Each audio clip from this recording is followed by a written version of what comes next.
അൽഹംദുലില്ലാഹി റബ്ബിൽ ആലമീൻ. അല്ലാഹുമ്മ സ്വല്ലി അലാ മുഹമ്മദിൻ വഅലാ ആലി മുഹമ്മദ്. അസ്സലാമു അലൈക്കും വറഹ്മത്തുള്ളാഹി വബറകാതുഹു.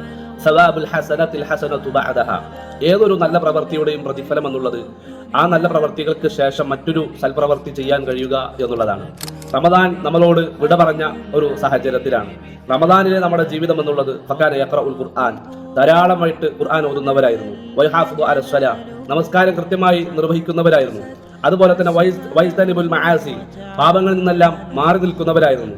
ഫലമ്മ ഇൻതഹൽ റമദാൻ, റമദാൻ അവസാനിച്ച് നമ്മളിൽ നിന്ന് വിട പറഞ്ഞു പോയ ഈ ഒരു സാഹചര്യത്തിൽ നമ്മുടെ മനസ്സിനോട് ചോദിക്കേണ്ട ഒരു ചോദ്യമുണ്ട്. കൈഫ തഅലം അന്ന റമദാനക ഖദ് ഖുബില, നമ്മുടെ റമദാനിനെ അല്ലാഹു സുബ്ഹാനഹു വ തആല സ്വീകരിച്ചിട്ടുണ്ടാകുമോ? അത് നമുക്കറിയാനുള്ള മാർഗം എന്താണ്?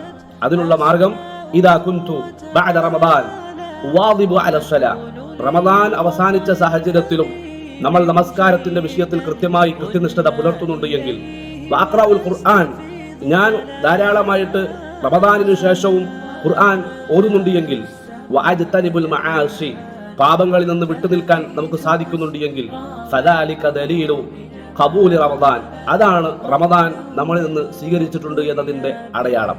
അതുകൊണ്ട് ഫസ്തബിറു ഫിത്ത്വാഅതി ബഅദ റമദാൻ, റമദാനിന് ശേഷവും ഇബാദത്തുകളിൽ കണ്ടിന്യൂ ചെയ്യാൻ നമുക്ക് സാധിക്കണം.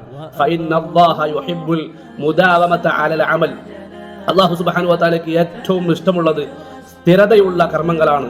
ഖാല റസൂലുള്ളാഹി സ്വല്ലല്ലാഹു അലൈഹി വസല്ലം അഹബ്ബുൽ അഅമാലി ഇലല്ലാഹ് അദ്വമുഹാ വഇൻ ഖല്ല, അല്ലാഹു സുബ്ഹാനഹു വ തആലയ്ക്ക് ഏറ്റവും ഇഷ്ടമുള്ള കർമ്മം എന്നുള്ളത് കുറച്ചാണ് എങ്കിലും ചെറുതാണ് എങ്കിലും അത് സ്ഥിരമായിട്ട് ചെയ്യുക എന്നുള്ളതാണ്.